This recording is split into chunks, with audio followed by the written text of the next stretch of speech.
O'ttiz ikki jangovar treyler yo'nalishidagi film bo'lib, Yosh Raj film bayrog'i ostida 2006 yil 26 noyabrda ishlab chiqarilgan. Davomiyligi 152 daqiqa. Filmga 350 million rupiy ishlatilgan. Tezlik 2 Braziliyada suratga olingan birinchi Bollivud filmi. Bundan tashqari Hindiston va Janubiy Afrika Respublikasida ham suratga olingan. Mazkur franshizaning birinchi faslini ham rejissyor Sanjay Gadhvi boshqargan. Kartina g'oyasi fransiyaliklarning Taksi franshizasidan olingan. Film uchun 5 ta qo'shiq yaratilgan. Qo'shiqlarni Alisha Chinay, Sunitha Chauhan, Sonu Nigam, Sohan Chakraborty, Ravi Khote, Krishna Kumar Kunnath, Sukhbir, Suzanna de Melo, Jolly Mukherjee, Mahalakshmi Iyer, Visher Dadlani, Dominik Sereju kuylagan.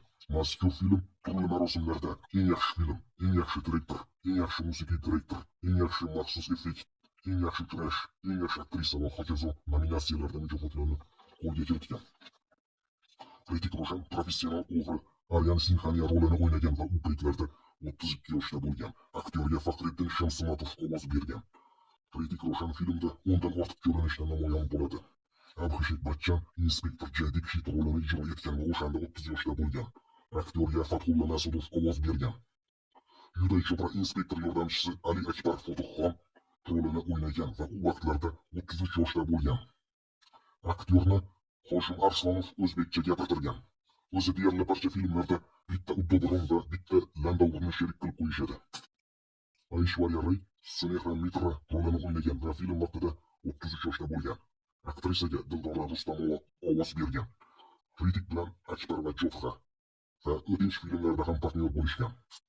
Vipasha Basu 2 ta rolni ijro etgan va 27 yoshda bo'lgan.